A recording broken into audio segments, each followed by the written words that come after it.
Hello and welcome to Chem Talk. Today we'll be learning about stoichiometric conversions within balanced equations and how to calculate amounts of reactants and products in a chemical reaction. So let's talk about it.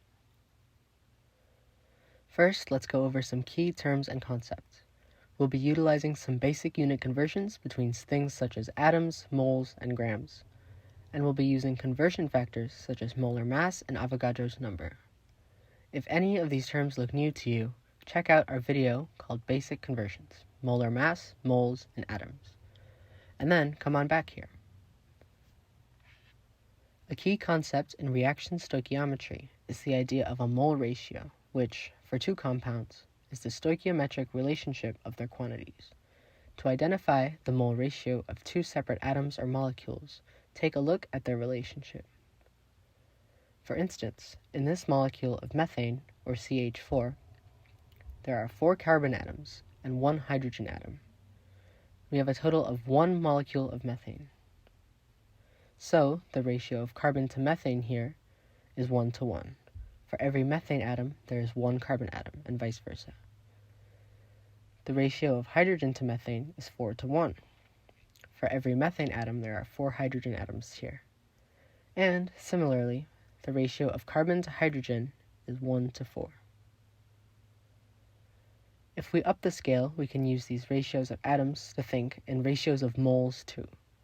If we convert both of these atoms to moles, we can see that Avogadro's number cancels, and we're left with the fact that the ratio of 2 atoms of something is the same as the ratio of 2 moles of something.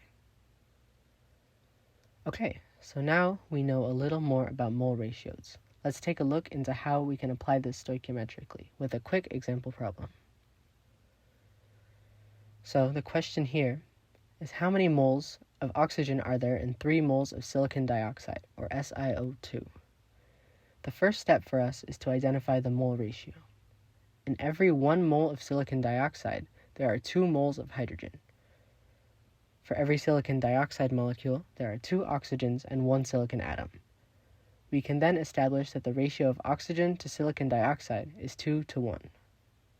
So, we have our conversion factor now, and we can multiply. We have 3 moles of silicon dioxide, and know that there are 2 moles of oxygen per mole of silicon dioxide. So, our final answer will be 2 times 3, or 6 moles of oxygen total. Okay, we've learned how to do this with individual molecules. Now, let's apply it within reactions using stoichiometric coefficients. Stoichiometric coefficients are the numbers in front of each reactant or product in a chemical reaction. So, let's say we have this reaction here, the combustion reaction of propane. Once we balance this reaction, like so, we can use these coefficients to establish mole ratios. Here, the ratio of propane to O2 gas to CO2 gas to water is 1 to 5 to 3 to 4. We can use these numbers to establish mole ratios. For instance, the ratio of moles of propane to moles of carbon dioxide here is 1 to 3, or the ratio of moles of O2 to moles of water is 5 to 4. Now, let's see how to apply these mole ratios within an example problem. How many moles of aluminum solid does 4.8 moles of Al2O3, or aluminum oxide, produce? So, our first step always is to balance the reaction. We're given this unbalanced reaction, which is the decomposition reaction of aluminum oxide. So, we can go ahead and balance it like this. Once we've done that, the next step is to establish the mole ratio that we need. Our question is asking us to convert aluminum oxide to aluminum solid, so we'll put aluminum at the top of our fraction and aluminum oxide on the bottom. Looking at our balanced reaction, we can see that the stoichiometric coefficient in front of solid aluminum is a 4, and the coefficient in front of aluminum oxide is a 2. We don't have to, but we can simplify this fraction, this ratio, down to 2 over 1. For every mole of aluminum oxide we use, there will be 2 moles of aluminum solid produced. Our last step is going to be to calculate. We start with 4.8 moles of aluminum oxide, as the question says, and multiply it by our new ratio, 2 moles of aluminum per mole of aluminum oxide. Moles of aluminum oxide will cancel, and we're left with 9.6 moles of aluminum solid, which is our answer. Now let's do another more complex example. Our question here is how many grams of aluminum oxide does it take to produce 20.8 grams of O2 gas? We're also given the molar mass of aluminum oxide and the molar mass of oxygen gas. So let's write out a quick plan. In the previous examples, we've gone from moles of reactant to moles of product, but here we'll go the other way. We're given an amount of oxygen and need to convert that to amount of aluminum oxide, which is a reactant. So our arrow will go this way. However, this time, unlike the other examples, we have the extra step of converting grams of O2 to moles of it, because the question gives us O2 in grams, and, at the end, moles of aluminum oxide to grams of it, because that's what our question asks for. We'll think about this plan in the last step, but it's important to have a good plan going into the question. The first thing we'll do again is balance the reaction, but we finished that in the last question. 2 moles of aluminum oxide decomposes into 4 moles of aluminum and 3 moles of O2 gas.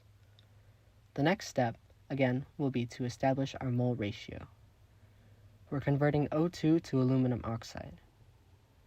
The stoichiometric coefficient of aluminum oxide is 2, and the stoichiometric coefficient of oxygen is 3. So, our mole ratio will be 2 to 3. Now, for the final step, calculating. We've established that our mole ratio is 2 to 3. Our first step here, according to our plan, is to go from grams of O2 to moles of O2, which we can do using the given molar mass of O2. The next step, moles of O2 to moles of aluminum oxide, can be done using the mole ratio we established. Finally, we can convert moles of aluminum oxide to grams of aluminum oxide using its molar mass, which were also given in the question. Now, we can write out our work.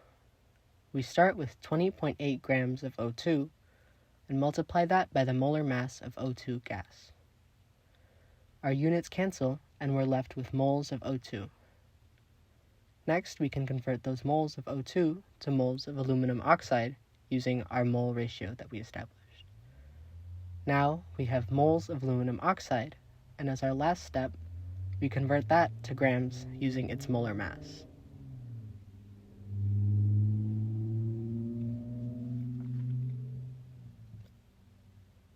Now, we can write out our work. We start with 20.8 grams of O2, multiply that by the molar mass of O2 gas. Our units cancel, and we're left with moles of O2, which we can convert to moles of aluminum oxide using our mole ratio. Now, we have moles of aluminum oxide, and as our last step, we convert that to grams using its molar mass. Those units cancel, and we're left with 44.2 grams of aluminum oxide needed to produce 20.8 grams of O2. In summary, we've learned that the mole ratio of two compounds is a stoichiometric relationship between their quantities. We also learned that the stoichiometric coefficients of a balanced reaction are the numbers in front of each compound in the reaction. Finally, we learned how to use stoichiometric coefficients to establish a mole ratio between two compounds, which we can then use to calculate the number of grams or moles in a compound. Be sure to check out our website, chemistrytalk.org, for more great chemistry, biochemistry, and organic chemistry tutorials and content.